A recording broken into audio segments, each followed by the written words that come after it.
recognises the professional in the selling relationship. It's not just about point of sale, it's not just about posters. Tell us a little bit about one of the B2B2C projects that you've recently worked on. Well, B2B2C is basically business to professional to consumer, and that recognises the professional in the selling relationship. And if you think about quite a lot of purchase decisions that you make in life, there is somebody influencing that purchase decision over and above the brand who's promoting themselves. So, for example, if you're a golfer, the golf pro would influence what clubs you buy, what balls you play with, even down to the equipment that you have, the shoes, etc. And you could then take that into so many other categories like dentistry. So the dentist influences what toothpaste you use. The doctor influences some of the medication you use.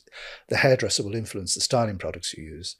And if you take it into, say, veterinary products, for example, the veterinarian is pretty key to what brand of pet food you potentially will feed your animal. And in the instance, say, of some of the professional pet food brands, they spend a lot of time trying to ensure that their message is delivered via the veterinarian, via the vet, basically. Yeah, that makes sense. So the vet is part of the process rather than necessarily the brand trying to talk straight through to the pet owner in the veterinary surgery, bypassing the vet. So more often than not, campaign materials include basically material to sell into the vet, and it's normally the technical story, and it's the attributes of the product. So there's a lot of pet food that is prescription based on diet, not just based on diet, but based on medical conditions. Yeah. So with pet food, you can treat everything from senile dementia in dogs to urinary tract disease in cats through to a whole host of things. So you establish basically you establish with the vet basically the premise of the product. Then you develop a suite of materials which are the professional materials for the vet, and that's normally the technical story. Then you support it with in-clinic publications for, say, the vet nurse, and then you will have material in the waiting room where the pet owner is waiting for consultation with the vet. Yeah, and that works very efficiently, and all the major pet food companies do a pretty similar approach. Yeah, that's really interesting. I hadn't thought about it that way when you compared it to the golfers, because it's kind of, in a way, it's kind of like an influencer. Yes. If I was to link it back to social media, you have the influencer that's promoting the product, but in this case, it's the professional, which is the vet. So what differs between like a flyer and... Do you have any impact in what the vets actually say to people? Do you provide scripts and things like that? It depends on the campaign. There may be some digital assets that they might use on their website. But more often than not, when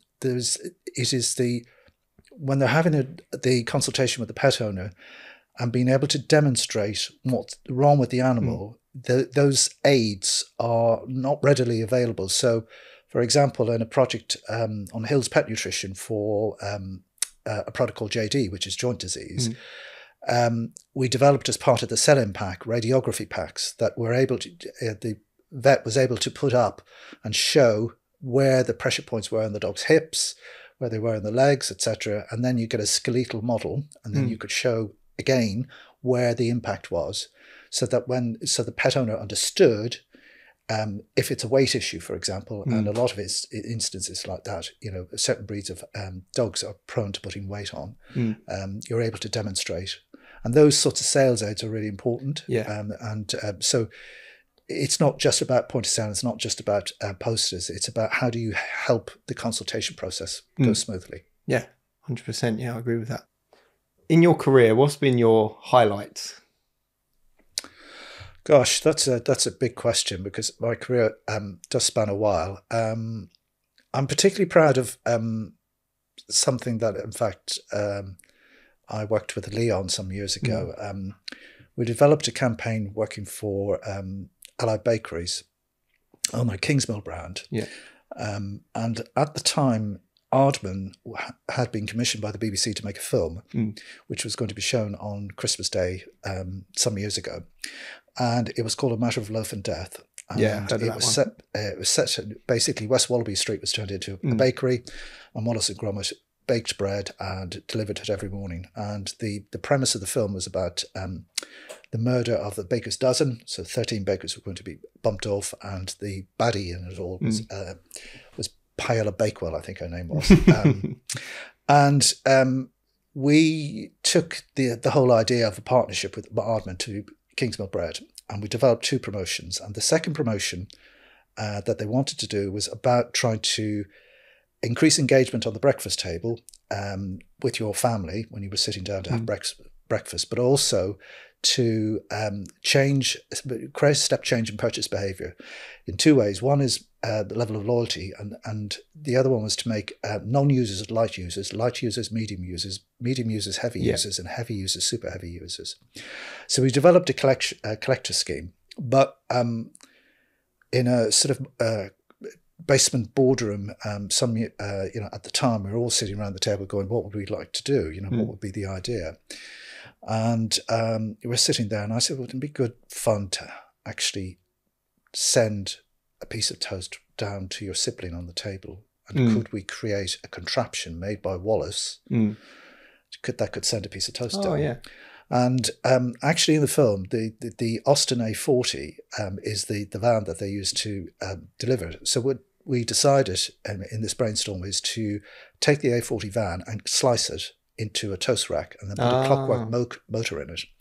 And then for 10 wrappers of Kingsmill bread, you could mail in and get it for free. And we called it the Turbomatic Toast Rack, and we had a series of other items to collect. And it was produced in retro packaging, so all the packaging was retro. And the first 2 or 3 redemptions we got, they appeared on eBay. Oh wow! At £50 each. Wow! And the promotion was done in 2010, and I looked on eBay about 3 weeks ago, and they're still selling for nearly £50. Oh wow! So I'm quite pleased with that. It becomes more than just a marketing tool at that point. It's a collectible, isn't it? It's a collectible, and the beauty with promotions where you have the right sort of incentive is that people will go nuts for them, because if it's quirky and it's unique, and in this instance it was completely unique, the desirability of that is just unheard of, really. And obviously at the end of the day it helps the client because absolutely they sold an incremental 3 million loaves of bread. Wow! Yeah. And so they were quite happy with that result.